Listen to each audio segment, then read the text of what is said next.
You can't even cook a meal, you trash. Go freeze in the backyard. With that, James shut the window and locked it. I immediately ran to the window. Please! Open it! I begged as I pounded on the window, but James just grinned and drew the curtains. I began to shiver from the cold. I could feel my body, which had been warmed by the heater until just a moment ago, rapidly losing its warmth. What am I gonna do? If it continues this way, even my baby inside me. Just as I was on the verge of passing out from the intense cold and shock, a savior extended a hand to me and was like, "Are you okay?" The next day, I returned home with him. In the yard, James was freezing, naked. When I was staring in shock at the sight, Liam stepped forward. "That was what you said, wasn't it? If you can't even cook properly, then freeze outside." Liam spoke to James with a cold gaze and tone. James, shivering in the yard, couldn't even reply properly. "I'll call an ambulance out of the goodness of my heart. Emily, you want to say anything to him before it arrives?" Nodding in response to his words, I took a step closer to James. "My name is Emily Smith. I'm a 28-year-old homemaker. My mother passed away due to an illness shortly after I started working. My father, following her, suddenly died of a heart attack. Being an only child, I was left completely alone. The loneliness was unbearable, but I distracted myself by immersing myself in work."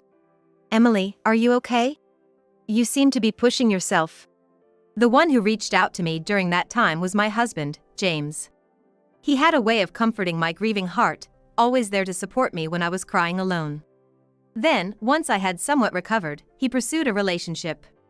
And after dating for a few years, we got married. "Wow, we're so pleased to have such a lovely young woman join our family." "Yes, for James, he's brought home quite a nice young lady."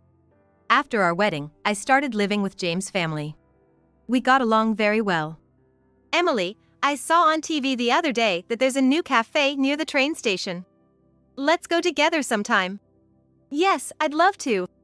I particularly hit it off with my mother-in-law, and we go out for a meal together once a week. I also get along well with my father-in-law, who loves to cook, and we've cooked together in the kitchen several times. I'm glad you're getting along with my family. But isn't my younger brother a bit of a handful? Oh, not at all. It's true that I don't talk much with Liam, my brother-in-law. Since he works from home, he often stays in his room. But I was interested in his work, and when I asked about it, he explained it to me in detail.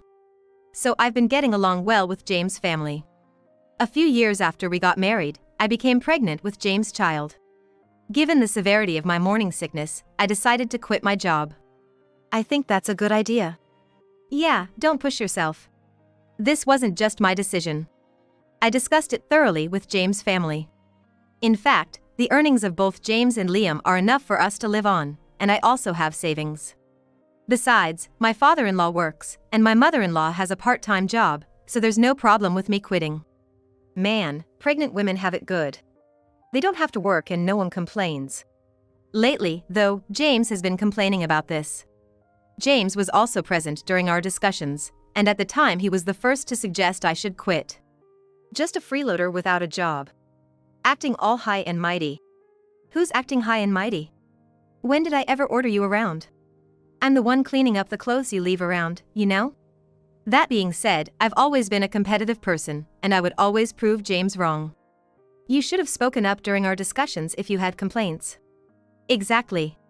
It was you who brought it up, James. Right. Instead of complaining, take care of your own responsibilities. Because my parents-in-law agree with me and side with me, James feels isolated. Liam and James don't get along very well, so Liam never takes James' side.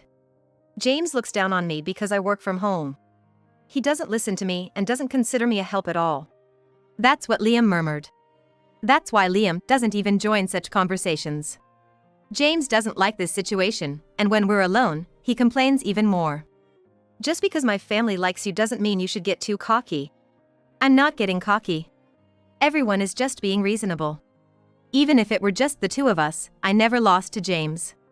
But once the morning sickness kicked in, I lost the energy to even argue. Pregnancy isn't an illness. If you're not working, you're no different from a bomb. I agree it's not a disease. But Emily is risking her life to nurture another. That's work in itself. Then, Liam stepped in to help. Whenever James complained to me, Liam would immediately come to my aid and report to his parents. While James was being scolded by his parents, Liam took care of me. At this rate, it's hard to tell who the real father is, I muttered, rubbing my belly. Well, with my in-laws keeping an eye on things, I hoped James would change eventually. Until that time, I trusted James. Oh, James hasn't returned yet? Seems like it. Then, all of a sudden, James started coming home late. He said it was due to overtime, but I wasn't sure if that was true. Even on his days off, he was like, "Got called into work. I'm busy, so I'm gonna stay at the office." Sometimes he didn't return home at all. Honestly, I started to suspect James was cheating. So did his parents. We tried to gather evidence together, but it was hard to catch him in the act. He only seemed to be at the office, and there was no sign of any particular woman. Well, we can't really know what's going on inside the company. I asked one of the junior employees, but she said there's nothing unusual. Oh. Hey, Emily, don't push yourself. Around that time, my morning sickness got so severe that I couldn't do any household chores. But my father-in-law took care of the cooking, and my mother-in-law handled the other chores. Liam also pitched in, so everything was fine. Aren't you ashamed? Huh? Lying around all day, not doing any housework, even though you're a homemaker. What's the point of you even being here? James, having seen his parents doing the housework, woke me up in the middle of the night just to say that. When I was frowning, Liam retorted like, "That's not something someone who's not doing his part as a husband should be saying. Every single time, you defy me, even though I'm the eldest. Well, you're not exactly the kind of brother I can look up to. You've always been such a smartass." The argument between the brothers escalated, and just before it turned into a physical fight, the commotion was heard by their parents who intervened to stop them. After hearing the situation, they scolded James. "That's enough. Do whatever you want." "Wait, James! Where are you going?" Without answering me, James left. "I'm really sorry about that fool. We truly apologize." In place of James, they apologized to me, and the matter was settled there. However, James's attitude has been getting worse. Something needs to be done soon. I was at a loss for what to do. What should I do? Is everything all right? One Saturday, my mother-in-law and father-in-law had plans to travel for a local event. They had arranged this trip in advance, but they seemed concerned about James's recent behavior. "I'm worried about leaving you behind." "I'm fine. My morning sickness has settled down quite a bit." Even they were quite concerned. I saw them off with a smile and they headed off on a 3-day trip. Around the same time, Liam had some overnight commitments. "I'm sorry for leaving during such a time." "Don't worry about it. Take care and be safe." Not long after my mother-in-law and father-in-law left, Liam departed as well. That day, unusually, James was home, though he was still asleep. I was like, "Well, I've got things to do," and got up. Honestly, I was not feeling my best. But if I just lay around doing nothing, I didn't know what James might say. Thankfully, there were plenty of dishes that my father-in-law had prepped and stored in the fridge. I began cleaning and doing laundry, taking it slow and easy on myself. "Hey, breakfast." "Oh, just woke up?" James finally got up close to noon. With his hair still tousled and a grumpy look on his face, he demanded breakfast. I rolled my eyes and pulled some leftovers from the fridge. "What's that?" "Huh? You mean the leftovers your father made? You, being a homemaker, can't even cook?" That remark irked me. Why do I have to hear this? Does he not realize I'm carrying his child? There's no justification for such a comment. "Sorry, right now my job is to take care of my baby in my belly. Adult care has been on the back burner." "How dare you talk like that to your husband?" Just as James shouted at me, the door was flung open with a bang. Standing there was Liam. I could hear shouting all the way outside. "You, shut in." James shot Liam a dirty look and headed back into his room, murmuring some curse words under his breath. Just as I thought James made a noise, he seemed to leave the house. Liam sighed heavily. "You okay?" "Yeah. What brought you here?" "I came to pick up something I forgot." Saying that, Liam looked at me with a worried expression. I chuckled, thinking how much he resembled his mother. It's okay, you know. Go on, be on your way. I'll be going then. Liam looked back at me hesitantly before finally leaving. I wondered, where did the James the first met back then go? At this rate, a divorce, but I still want to be family with my in-laws. Feeling suddenly exhausted, I decided to lie down. And as I closed my eyes, I drifted into a deep sleep. Emily, time to wake up. Oh. As I hurriedly sat up, I met James's eyes, who was giving me a wry smile. I must have dozed off completely. I'm gonna get an earful from James again. I'd let you sleep, but it's already evening, he said, surprising me with his gentle tone. My eyes widened in shock. James was like, I've prepared dinner, so when you're up, come join me. With that, he left the room. There was a blanket over me, and I couldn't help but wonder if James had covered me. I headed to the kitchen. I found my father-in-law's dishes already warmed up, ready to eat. I'm sorry, Emily. James was like, when I heard we were having a child, I was ecstatic. But then, I felt so overwhelmed, and I took it out on you. This is my way of saying sorry. James presented a cake. Honestly, this gesture wouldn't erase all of James's past behaviors. But him apologizing genuinely warmed my heart. For now, I decided to let it go and enjoy our meal together. Hey, look! It's starting to snow. Oh, you're right. Let's go take a closer look. Saying that, James headed towards the porch. Watching his childlike excitement, I chuckled and followed him.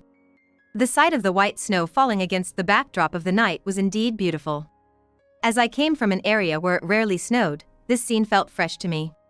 Without thinking, I moved closer to the window. Let's open the window. No, it's gonna be cold. Just put on a jacket and you'll be fine.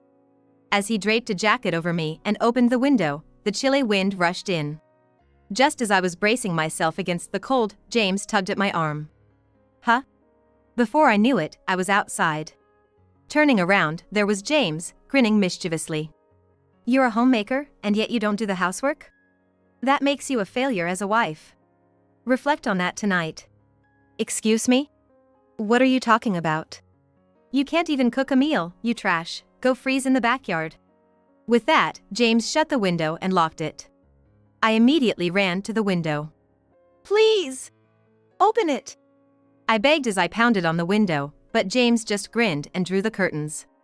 I began to shiver from the cold. I could feel my body, which had been warmed by the heater until just a moment ago, rapidly losing its warmth. What am I gonna do if it continues this way, even my baby inside me? Just as I was on the verge of passing out from the intense cold and shock, a savior extended a hand to me and was like, Are you okay? He immediately put me in the car. Why are you out here at this time of night? The one who helped me was Liam. Liam had been worried about James, so he came home earlier than planned. The car's heater warmed me up, and I sighed in relief. Liam was like, We should go to the hospital, just in case. He drove me to the hospital. Thanks to Liam's quick response, fortunately, both my baby and I were fine. And while I was being examined, Liam had apparently arranged for a hotel. We were able to stay at the hotel, but Liam left and went somewhere else. I'm so relieved. You're gonna be a strong baby, aren't you? Feeling reassured that I've arrived at the hotel, I rubbed my belly. I was so glad nothing happened. I was exhausted, so as soon as I lay down on the bed, I fell asleep. Oh, Emily. Are you okay now? Yes, completely. Thank you so much. No worries. Shall we go? The next day, I returned home with him. In the yard, James was freezing, naked. When I was staring in shock at the sight, Liam stepped forward. That was what you said, wasn't it? If you can't even cook properly, then freeze outside. Liam spoke to James with a cold gaze and tone. James, shivering in the yard, couldn't even reply properly. I'll call an ambulance out of the goodness of my heart. Emily, you want to say anything to him before it arrives? Nodding in response to his words, I took a step closer to James. It's because of you that our baby was almost in grave danger. I will never forgive you. Just you wait. Then James was taken to the hospital, and I asked Liam what had happened last night. After dropping me off at the hotel, Liam sneaked back home alone. At home, he found James sleeping in the living room stripped down, and a woman who appeared to be his mistress was there as well. He brought his mistress home thinking we wouldn't be around. And with you locked out, he seemed pretty confident. Liam, burning with rage, apparently threw James out of the house in his birthday suit. Liam was like, "Now see who's the real trash. Think about it all night."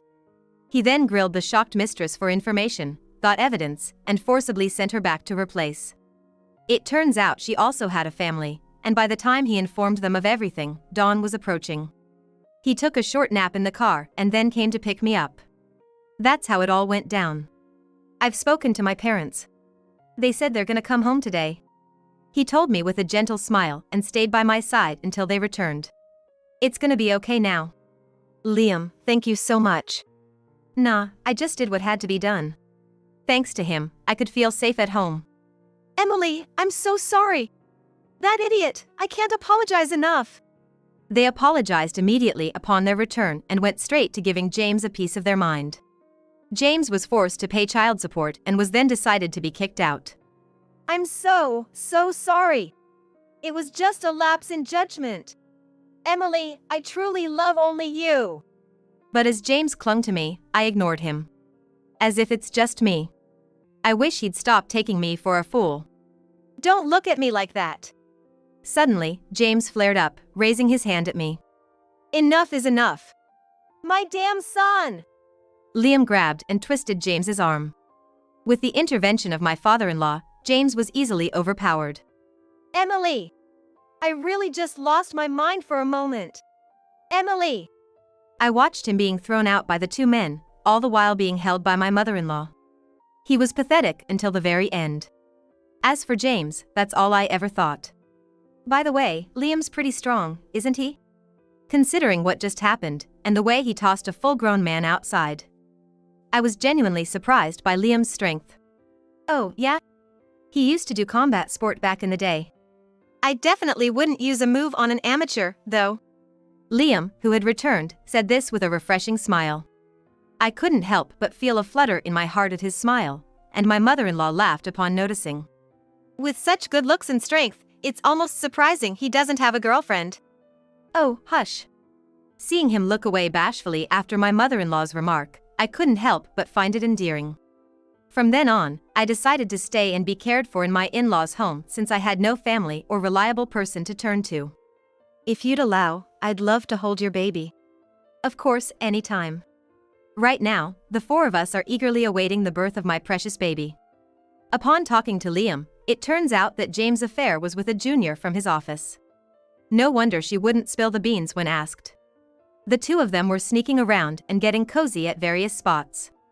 Once I reported it to the junior's husband, he did a thorough investigation. With that evidence, my divorce process went smoothly. Both of them got fired for fooling around during work hours and for claiming their dates as business expenses. The reason I know this is, James came back to his family's home begging like, "Please! Forgive me!" While shouting these words, he came seeking my help, but his family was like, "How dare you showing up? Don't you dare burden Emily anymore! Never show your face here again!" And with that, my entire in-laws family chased him off. Amidst all this, I found myself drawn to Liam, who was more reliable than anyone. Thank you for all the help. Well, it's only natural to want to help someone you love, right? Wait, what? Oops. Liam's face turned beet red, and seeing him like that made me blush too. Then I found out that Liam had had feelings for me for quite some time. Liam was like, "Everyone seems to dislike it when I talk about my job, but only Emily really listened to me. Seeing you appreciate my words. But, you were my brother's wife, so I always thought I should keep these feelings hidden." With that, he looked down, and I found myself doing the same. Who would have thought he felt that way about me? To be honest, I'm not looking to be with someone like that right now. I figured. But, if you can wait a little. I want to respond to those feelings. He suddenly looked up at my words. And he beamed a radiant smile at me. All right. I'm gonna give it my all to win you over. Oh. I'll brace myself then. By the way, our conversation was fully witnessed by his parents, and dinner was quite a feast. Finally, Liam has a girlfriend. Knock it off. Seeing his overjoyed mother, Liam blushed deeply and retorted. Both his father and I exchanged glances and laughed. Afterwards, I gave birth to a beautiful daughter, right on schedule. She's so adorable. Congratulations. She really looks like Emily, so cute. She's gonna be a heartbreaker. No man's gonna be able to resist. I wouldn't want to let her go, Liam said, and both his parents chided like, "You're getting ahead of yourself." I couldn't help but smile at Liam, who was fully in dad mode. Liam continued to be very supportive of me and was actively involved in child-rearing. His parents were the same. Whenever I turned around, someone was always there looking out for my daughter, allowing me to raise her with peace of mind. And 100 days after finalized my divorce with James, I want to be her father. Please, marry me. Like your parents said, you're getting ahead of yourself. Oh, so dating first, right? Either way is fine with me. Liam's face lit up at my words. However, this was repeatedly followed by some good-natured teasing from my mother-in-law, who had seen everything. Meanwhile, James, after being fired, paid back the money he embezzled in one lump sum. Word is, he borrowed from some shady folks. And now he's gone missing, taken away by some menacing-looking men. Well, wherever he is, whatever he's up to, I just wish him the best. My in-laws are over the moon with their granddaughter, showing no concern about James. Liam probably doesn't even remember James existed. Years later, I happily remarried Liam. Our daughter calls him daddy, and Liam is absolutely smitten with her. The second one's gonna be a boy. Yeah? I mean, if he takes after me, that's cool, but a boy who looks like Emily would be awesome too. In my belly, I'm carrying our second child. Our daughter is super excited about becoming a big sister. Now, the entire family is brainstorming names. Looks like our daughter's suggestion might win though. I'm gonna make Emily, our daughter, and the new baby happy. You better include yourself in that too, you know? We plan to live happily ever after. All 6 of us, living in harmony and having fun. That's the promise Liam and I have made. We're looking forward to going out as a family once this baby is born.